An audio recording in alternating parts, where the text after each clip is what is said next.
Hey guys, my name is Mary Thoya. Welcome to my world. In this channel, I film about fashion and lifestyle. So if you're new here, welcome. Please like, share, subscribe. Don't forget to comment your thoughts on my videos. Yep, it's Barbie season and I'm here with my DIY hair shenanigans. Low budget Barbie.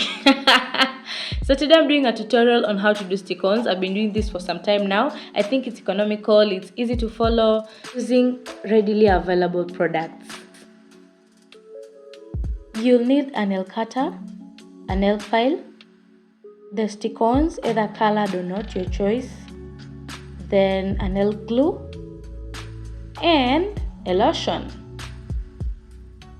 Ensure your hands are clean. These are my natural nails, no product on them. Go in with a nail cutter to trim off the longer nails. This will help your stick-ons stay longer.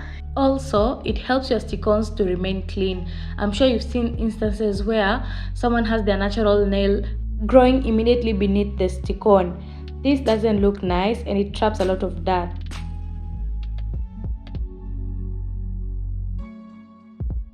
Now you have short and clean nails to work with. You pick the nail brush. A nail brush has the smooth and the rough side. Using the rougher side, you file your nail just to give it a smooth curve. Of course, you've used the nail cutter and it's given like those rough edges on the tip of the nail. So you just want to give it a smooth curve.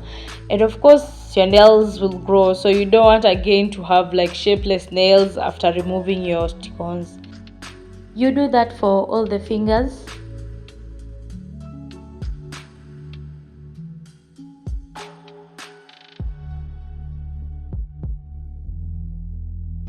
I'm using G-nail stick-ons.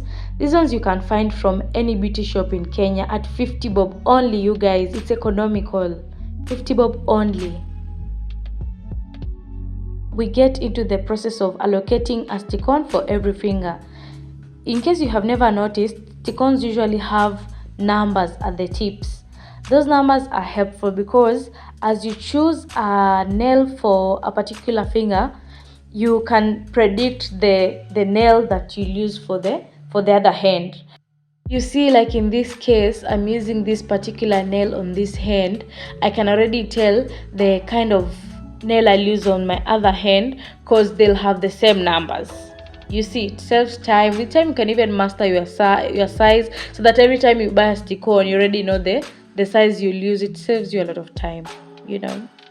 So here you need to be careful about the size of nail you choose. Don't go for a nail that is too large or too small. Just look for the perfect fit for your nail. I don't know how these guys do it, but somehow there's always a size for every finger. So if you're careful enough, you'll find all sizes for all fingers. Just try them out, test it, see how it looks so that you don't have a hard time while fixing with the glue.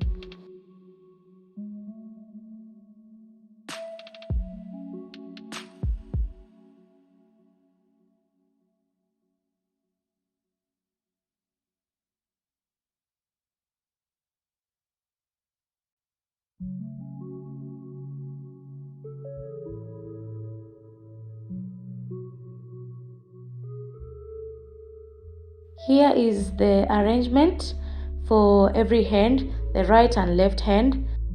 This next step is something that people forget a lot. Now, part of the nail prep is to create a base for this stick-on. This is something that people forget a lot. You need to create a base for the stick-on. How do you do that? Use the rough side of the file to create a rough texture on the nail. This will give a surface for the stick-on to fasten even better on your nail and avoid lifting off faster. I'm using a survey to put the nail glue on top just to avoid messing my table and towel. Yes, because this process sometimes gets a little bit messy. There are two types of nail glue that I usually use. One is called Mirage, another one is just written nail glue. They go for I think 100 bob or 150. They work perfectly well for stick-ons like this. Use the glue brush to put some glue now on the base of the stick-on. The opposite side that usually doesn't have the number is the side that you're supposed to now use as the base on the nail. Just be careful not to use too much. I usually prefer to have it like enough at the tip. Don't apply it like on the full nail, no, just the base of the stick-on, and then you fasten it for like 10 seconds, then you'll be good. It will stick perfectly. Yeah, don't skip the part of creating the rough texture. It helps a lot rather than just putting the nail on top of the smooth surface. It's easier for that nail to fall off anytime. Repeat this process for all other nails. Create a rough texture, good enough amount of glue, and then fasten it on the nail for 10 seconds and you're good.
Toodles! This is one hand of the stick-ons. I've done nothing else except sticking these stick-ons on my nail. And look how they look already. Ooh!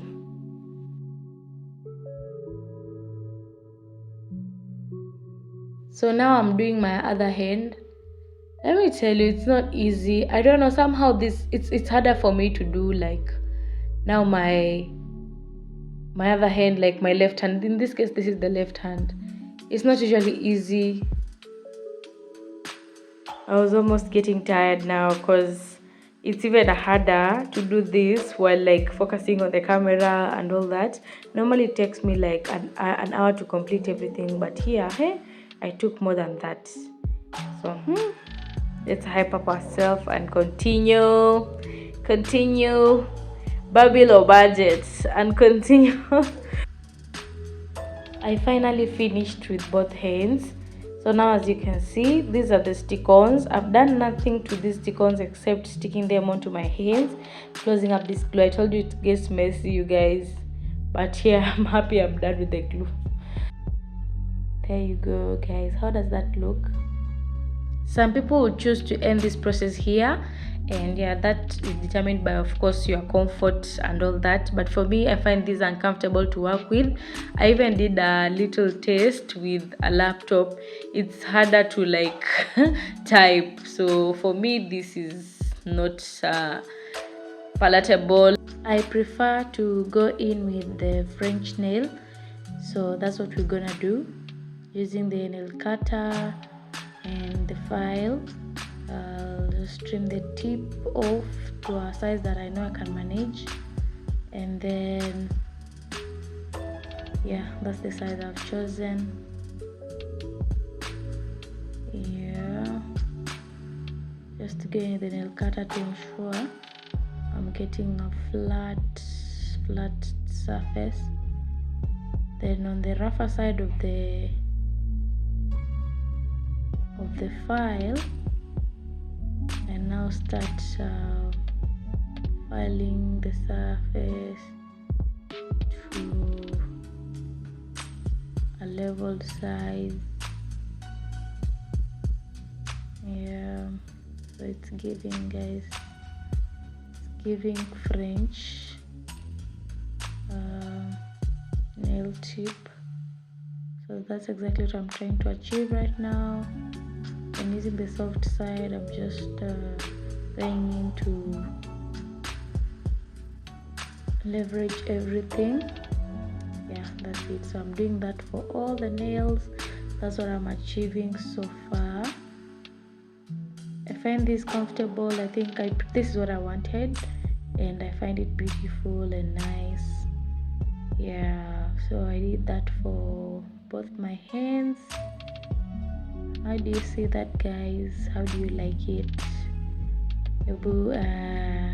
Comment down below what you think, and if you choose to try this, I think you should actually try. You'll save a lot of coins by the imagine spending like maybe 50 bob on Stickons, 100 bob for a glue that you might use for like 3 months,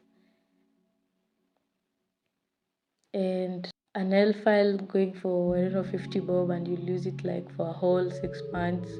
These are things that when you buy once, you'll use for a longer period, and you'll save a lot rather than spending so much money. Then maybe someone is even doing a shoddy job on you. In case you're wondering where the lotion comes in, it's now. Yeah, I use the lotion to just ease the tension at the base of my stick-ons. Yeah, I don't like the dryness that comes with doing stick-ons. You see, with the friction of filing these nails and these stick-ons, somehow the base usually looks so stiff and doesn't look attractive. So when you apply the lotion, it helps to just relax the, do you really say you have muscles here? It helps to relax the base of the nail, and even if you are to go outside after doing your nails, you'll feel comfortable. You won't feel like you are in tension in your hands and all that. So that's it, guys. Yep, I hope you learned something. Let me know if you try this out. I'd really love to see if you try this out and how it worked for you guys. Yeah, so that's it. That's the transformation. This is me in the kitchen after doing my stick-ons, and I'm eating some rice, mayai, whatever that is. Yeah, to those people who like saying that when you do stick-ons you can't do other things, I do my own like utensils. I do wash my utensils, I do wash my clothes, and they're comfortable. You just need to choose the perfect size for your nail and the perfect shape for your nail, and you'll be good to go. So bye guys, see you. Toodles.